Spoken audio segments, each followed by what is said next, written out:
Il existe de nombreux mangas et du coup, qui dit beaucoup dit qu'on peut avoir des mangas sur tout et n'importe quoi.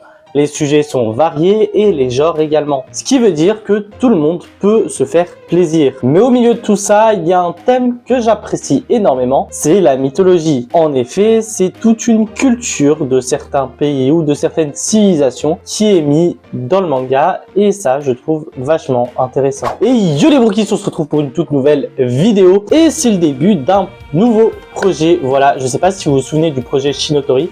Bah là, on va partir du même principe, mais avec un autre manga, voilà. Donc on a plus ou moins 4 vidéos ensemble qui devraient sortir sur les semaines manga, donc une fois toutes les 2 semaines, si je ne dis pas de bêtises.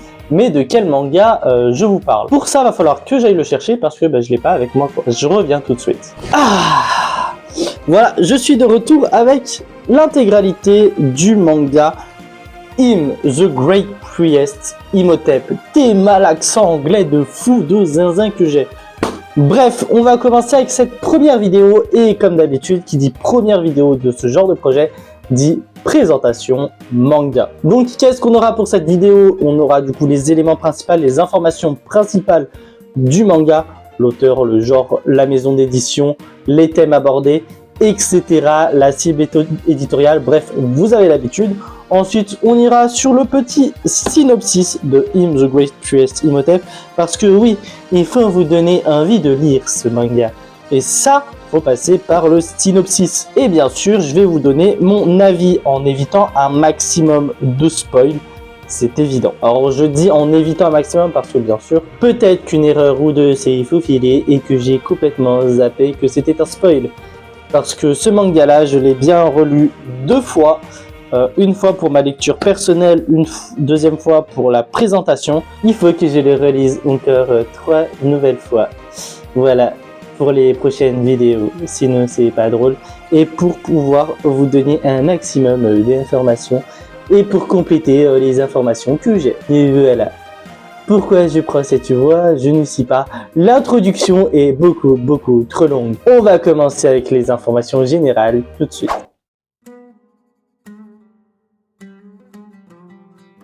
Bon, pour commencer, The Great Priest Imhotep, qu'on va tout simplement abréger par parce que c'est clairement plus simple, est un manga tout simplement en 11 tomes. Voilà, il y a les 11 tomes avec des covers magnifiques, mais on va garder la cover du tome 1 parce que sinon c'est beaucoup plus simple. Voilà, regardez-moi cette masterclass. Mais c'est un manga écrit tout simplement par l'auteur qui est juste ici, Makoto Morishita, qui est arrivé au Japon en 2015, si je ne dis pas de bêtises. Et c'est tout simplement Square Enix qui va du coup éditer ce manga. Oui, moi aussi je pensais que Square Enix était simplement une société de jeux vidéo. Mais à ce qui paraît, à l'international, ils font aussi des mangas.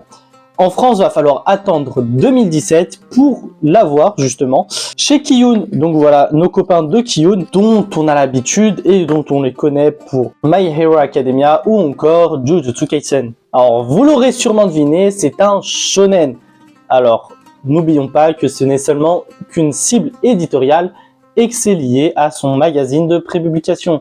Sinon, on a des genres et on est beaucoup plus sur un manga d'action, de surnaturel et d'aventure. Surnaturel, vous allez vite le comprendre parce que c'est lié au thème magie, mythologie, crime et guerre. C'est globalement les thèmes qu'on aborde. Donc ouais, il y a pas mal de choses à aborder et en soi, c'est plutôt cool. Mais bien sûr, comme ça fait un peu ledge, donc on va apporter un peu plus de précision avec tout simplement le synopsis qui est juste ici. Non, je déconne, je vous ai allégé le synopsis et il est juste là. Bref, on va y aller maintenant sur le synopsis, tu l'auras compris.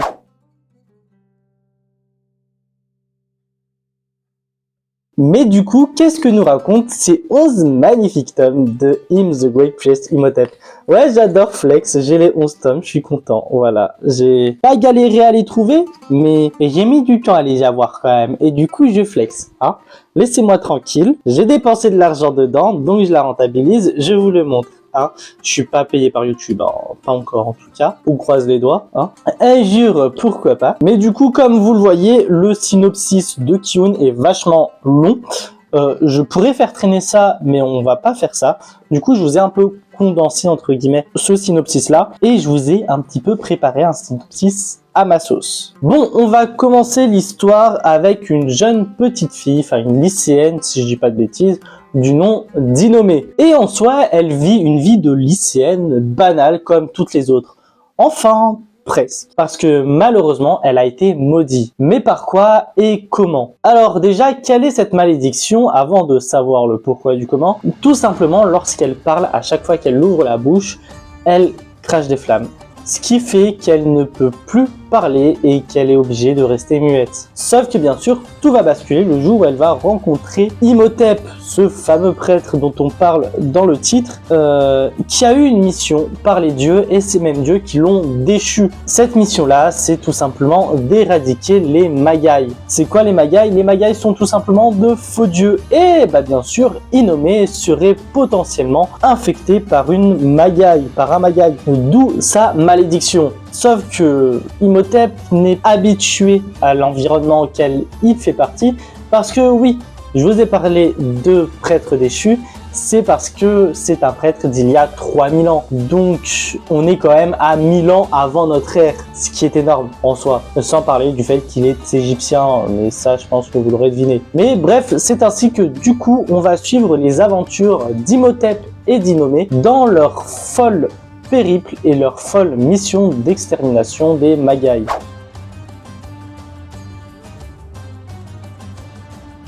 Donc, il est peut-être temps, encore une fois, je les récupère, de vous donner mon avis sur ces 11 magnifiques tomes et ça va tomber à force de faire le malin.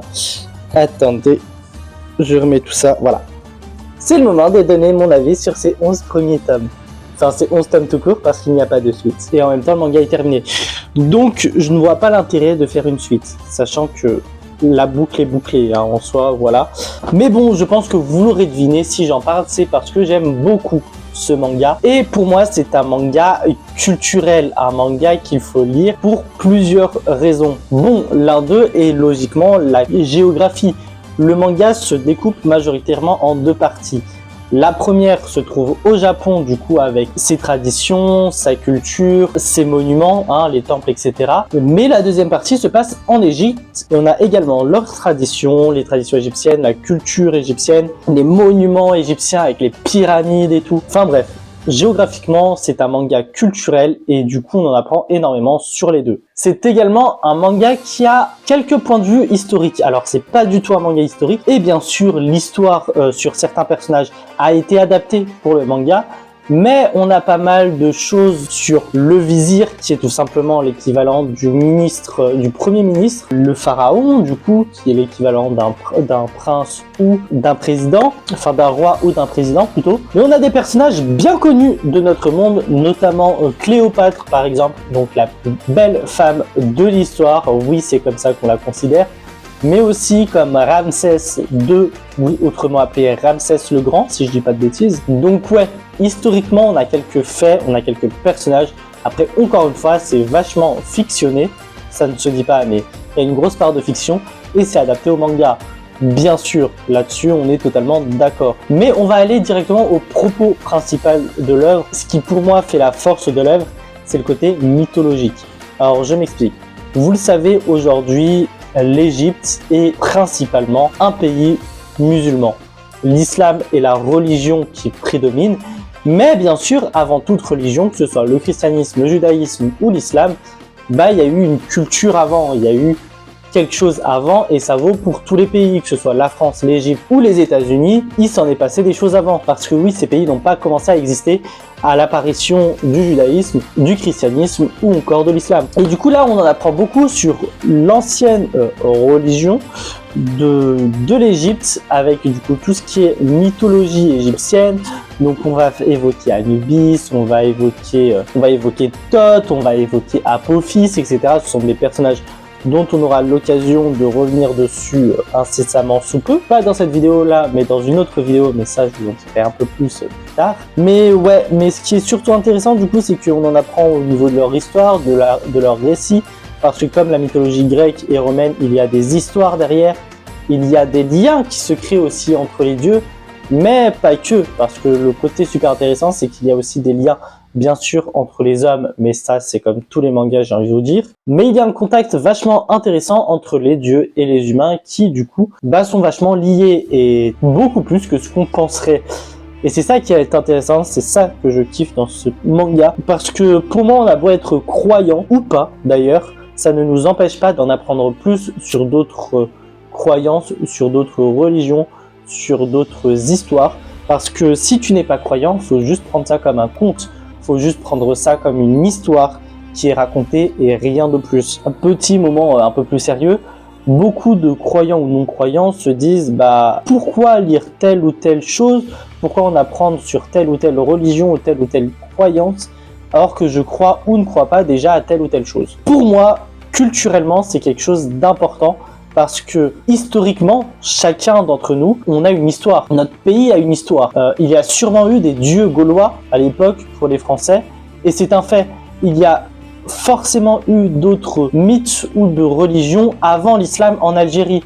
Je dis ça parce que je suis franco-algérien. Et je trouve qu'en apprendre beaucoup plus dessus sur notre histoire, je trouve que c'est vachement intéressant. Et c'est ça qui me fait rire parce que beaucoup se disent que, par exemple, prenons l'exemple de la France est un pays historiquement chrétienne. Alors oui, mais historiquement, le christianisme est arrivé beaucoup plus tard. La Gaule existait bien avant le christianisme. Pareil pour l'Algérie, beaucoup disent qu'historiquement, l'Algérie est un pays islamique, l'Algérie est un pays musulman, mais avant l'islam, il y a forcément eu une autre religion, d'autres dieux, et je trouve que c'est vachement important pour connaître l'histoire de son pays et la culture de son pays, d'aller voir ce qu'il y a avant. Et bien sûr, ça n'enlève en rien tes croyances ou tes non-croyances, parce que n'oublions pas, tout ça reste des histoires, tout ça reste des mythes lorsque tu ne crois pas en ce que tu lis. Par contre, si tu crois à ta religion, encore une fois, je suis musulman, donc je vais prendre mon exemple. Je suis musulman, je crois en l'islam, je crois en ce que dit notre Coran, notre livre sacré. Mais par exemple, si je prenais le bouddhisme ou le shintoïsme, des religions asiatiques, pour moi, ce ne sont que des histoires. Ok, du coup, avant que la lumière s'éteigne, je disais que du coup, les autres religions, que ce soit le bouddhisme, l'hindouisme, le shintoïsme, etc., sont des religions que beaucoup croient en Asie, mais que moi, je ne crois pas. Mais par contre, culturellement, déjà, ça apporte beaucoup au pays, donc je trouve que c'est important de s'y connaître un minimum sur la culture de ce pays et donc passer par la religion. Mais en plus de ça, ce ne sont que des histoires. Les yokai sont des croyances japonaises, mais racontent une histoire malgré tout. C'est pareil pour beaucoup d'autres. Encore une fois, moi qui crois en l'islam, c'est une croyance pour moi, j'y crois, mais pour ceux qui n'y croient pas, ce sont juste des histoires. L'histoire du prophète Mohammed, l'histoire de Moïse, donc de Moussa, l'histoire de Jésus, donc d'Issa, oui, parce que Jésus est aussi présent dans l'islam. Enfin bref, tout ça, ce sont des histoires. Adam et Ève, bien sûr. Qu'on y croit, qu'on n'y croit pas, il y a quand même ce côté un petit peu... ça raconte quelque chose. Lorsqu'on analyse toutes ces histoires-là, on voit bien qu'il y a quelque chose d'intéressant à comprendre, à observer. Et encore une fois, du point de vue culturel, je trouve ça super important.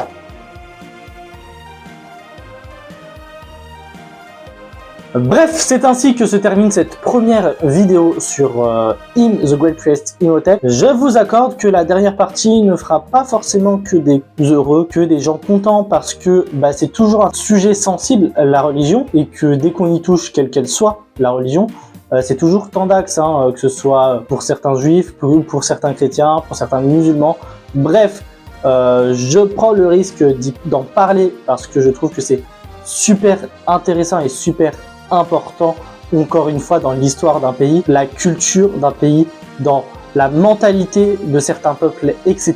On ne peut pas reprocher ce que fait quelqu'un alors que c'est intégré en lui via les traditions, via les religions. D'ailleurs, il faut faire très attention, traditions différentes de religions, parce que beaucoup mélangent un peu les deux. C'était un point important et que je devais développer un maximum, en espérant qu'il n'y ait pas d'amalgame qui se fasse et que vous compreniez un peu le message derrière ce que je vous ai raconté. Un manga qui parle du Moyen-Orient, déjà de une, c'est pas souvent, et en plus de ça qui parle de mythologie égyptienne, ça l'est encore moins. Et puis voilà, enfin bref, dites-moi dans les commentaires quel est votre dieu égyptien préféré.